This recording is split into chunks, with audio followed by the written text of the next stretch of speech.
இன்னைக்கு போன்ல தான் எல்லாருமே எல்லா வேலையுமே பார்க்கணும். இந்த போன்ல முக்காவாசி ஓஎஸ்ங்கிறது ஆண்ட்ராய்டு ஓஎஸ் தான். அந்த ஆண்ட்ராய்டு ஓஎஸ்ஐ கூகுள் அறிமுகப்படுத்திய தினம் இன்று. நிறைய பேர் நினைக்கிற மாதிரி ஆண்ட்ராய்டை Google உருவாக்கல.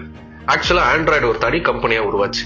2003 aunty Ruban, rich minor, நிக் சாஸ், அப்புறம் கிறிஸ் வைட்டன் இவங்க அத்தனை பேரும் கலிபோர்னியால வச்சு இந்த கம்பெனி ஆரம்பிச்சாங்க.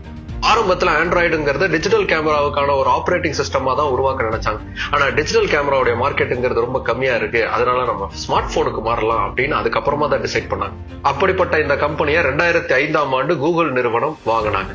கிட்டத்தட்ட $50 மில்லியன் அளவுக்கான காசை கொடுத்துதான் இந்த கம்பெனி அவங்க வாங்கியிருந்தாங்க. இதோட ஃபவுண்டர்ஸ் அப்புறம் வேலை பார்த்த அத்தனை பேருமே கூகுள் நிறுவனத்துல இணைஞ்சாங்க.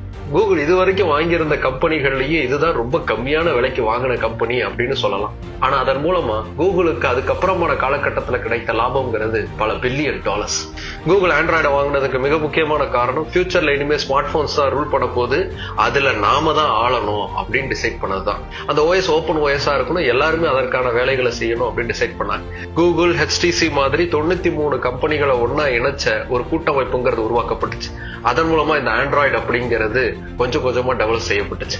இன்னைக்கு கிட்டத்தட்ட உலகத்துல இருக்கக்கூடிய 75% போன்கள் இந்த ஆண்ட்ராய்டு சிஸ்டத்தால தான் செயல்பட்டுக்கிட்டு இருக்கு. அப்படி கூகுள் நிறுவனம் எதிர்காலத்தை சரியாய் கணக்கிட்டு செயல்பட்டு ஸ்டீவ் ஜாப்ஸ் ஐபோனை அறிவித்த ஒரு சில மாதங்கள் கழித்து 2007 கூகுள் நிறுவனம் ஆண்ட்ராய்டு ஓஎஸ்ஐ அறிவித்த தினம் இன்று.